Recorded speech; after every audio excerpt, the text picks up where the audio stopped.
नमस्कार. एक अत्यंत क्रूर कहाणी सांगण्यासाठी मी आज आपल्यासोबत आलो आहे. खरं तर मला लोकांशी बोलायचं नाही आहे, जितेंद्र आव्हाडांशीच बोलायचं आहे, कारण त्यांच्यामुळं आणि त्यांच्याकडून ही सगळी कहाणी घडलेली आहे. मागच्या बाजूला जी चित्र दिसत आहे त्याच्यामध्ये एका तरुणाची रक्ताळलेली पाठ आपल्याला दिसते, काळी निळी झालेली पाठ दिसते. अनंत करमुसे नावाचा हा तरुण आहे आणि याला प्रचंड मारहाण झाली आहे. ही मारहाण कशी झाली आहे तर राज्यातल्या एका मंत्र्याच्या म्हणजे जितेंद्र आव्हाडांच्या सांगण्यावरून त्यांच्या रक्षकांनी अर्थात पोलिसांनी आणि काही लोकांनी मिळून त्याला उचलून नेलं, त्याला प्रचंड मारहाण केली. इतकं मारलं की त्याच्या पाठीची ही अवस्था झालेली आहे आणि त्यानंतर त्याला परत सोडून दिलं. ह्याचं कारण काय, अपराध काय, कोण आहे हा तरुण, या सगळ्या गोष्टींची उत्तर घेऊन आपल्याला बोललं पाहिजे. हा चुकलाय का की आव्हाड चुकलेत हेही बघितलं पाहिजे. या सगळ्या मारहाणीच्या मागचं कारण पहिल्यांदा आपण तपासून बघूया. म्हणजे पहिल्यांदा तुम्हाला असं नको वाटायला की हे सगळं फेक चालू आहे. हे अजिबात फेक नाही आहे.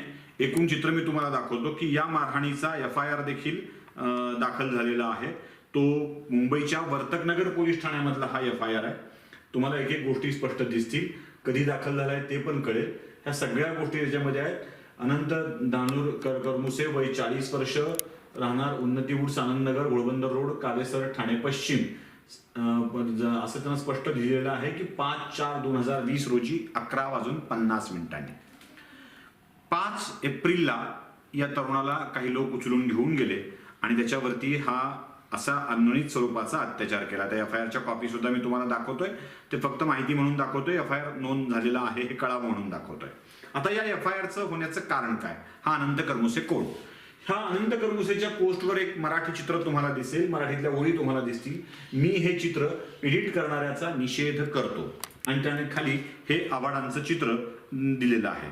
आता या चित्रामध्ये तुम्हाला स्पष्टपणे दिसेल की आव्हाडांच्या विषयामधलं एक चित्र कोणीतरी काढलेलं होतं आणि ते चित्र करमुसेनी पोस्ट करत निषेध करतो अशी भावना व्यक्त केली. मी याच्या फार प्रामाणिक भावना होती असा दावा करणार नाही, पण अनंत करमुसेनी ही पोस्ट इथे दाखवलेली आहे. आता अशा स्वरूपाची पंतप्रधानांच्या काळामध्ये पंतप्रधानांनी ज्या वेळेला दिवे लावणीचं आव्हान केलेलं होतं त्या दिवे लावणीच्या आव्हानाला आव्हाडांनी अशा स्वरूपामध्ये विरोध केला होता आणि त्याच विरोधाला दर्शविण्यासाठी अनंत करमुसेनी ही पोस्ट टाकलेली होती. एका तरुणाने अशी पोस्ट टाकल्यानंतर आव्हाडांच्या कार्यकर्त्यांनी त्याला मारहाण केली, प्रचंड मारहाण केली. काही राजकीय नेत्यांनी याचा निषेध देखील व्यक्त केलाय. त्यात निरंजन डावकरेंची ही पोस्ट आहे आणि निरंजन डावकरेंच्या पोस्टवर स्पष्टपणे आव्हाड लिहिताय की आपल्या नेत्याबद्दल असं केलं असतं तर पूर्वी तुमच्या नेतृत्वाविषयी बोलले तरी जेलमध्ये टाकले जायचे. त्याचे फेसबुक तपासा मग बोला. विकृतीचे समर्थन करत आहात. पूर्वी असं कोणी बोललं तर जेलमध्ये टाकलं जायचं, कायद्यानं शिक्षा व्हायची. इथे कायदा हातात घेऊन शिक्षा होते. आव्हाड साहेब, तुमचा विरोध कोणी केला आणि तो विकृत स्वरूपाचा असेल तर त्याला नक्कीच समर्थन करता येणार नाही. पण तुम्ही जी कृती केली, मंत्री असल्याचा फायदा उठवत आपल्याच अंगरक्षकांकरवी उचलून आणून जी मारहाण केलेली आहे ना, ती मारहाणही समर्थनीय असू शकत नाही. मला कल्पना आहे मागच्या काही काळापासून तुम्ही आक्रमक झालेले आहात आणि या माझ्या विधानाला सुद्धा अत्यंत आक्रमकपणे तुम्ही घ्याल.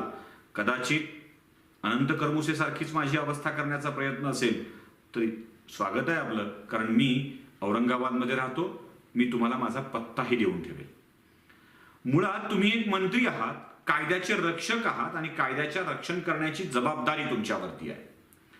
आपल्या विचारांना, आपल्या म्हणण्याला कुणी विरोध करत असेल आणि तो विरोध टोकाचा असेल, कायद्याला सोडून असेल, विकृत असेल, कसाही असेल, तरीही त्याचं उत्तर कायद्यानेच द्यायला हवं. खास करून जेव्हा तुम्ही कायदे मंडळात बसता आणि कार्यकारी मंडळात देखील बसता. आव्हाड साहेब, तुम्ही फक्त कायदे मंडळात नाहीयेत, तुम्ही कार्यकारी मंडळात पण आहेत.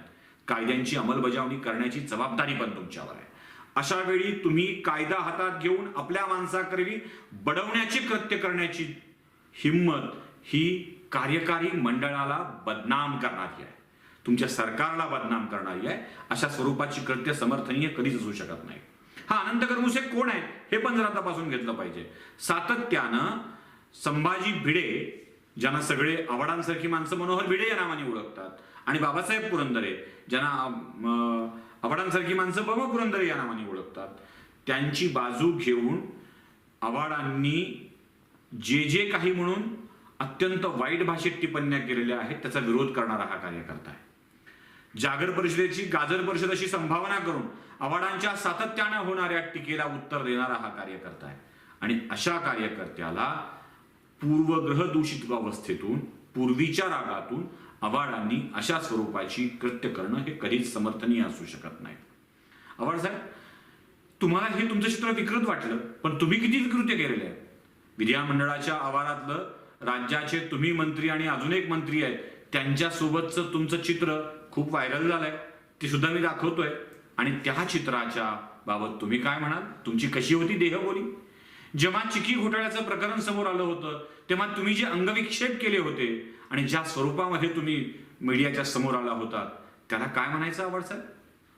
विकृती ही तुम्ही सत्तेत असल्यावर तुम्हाला दिसली, पण तुम्ही जे केलं होतं तेही त्याच थराचं होतं. एखाद्याला अशा स्वरूपात मारण्याची मुभा राज्यातल्या मंत्र्याला मिळाली आहे का हा प्रश्न देखील विचारावा लागेल. तो केवळ भिडेंचा समर्थक आहे म्हणून तुम्ही अशी मारहाण करणार असाल तर ती कधीच समर्थनीय होऊ शकणार नाही, निषेधार्ह असेल. आव्हाड साहेब, कायदा हातात घेऊन अशा स्वरूपाची मारहाण करणं कधीच योग्य नव्हतं, नाही आणि नसेलही.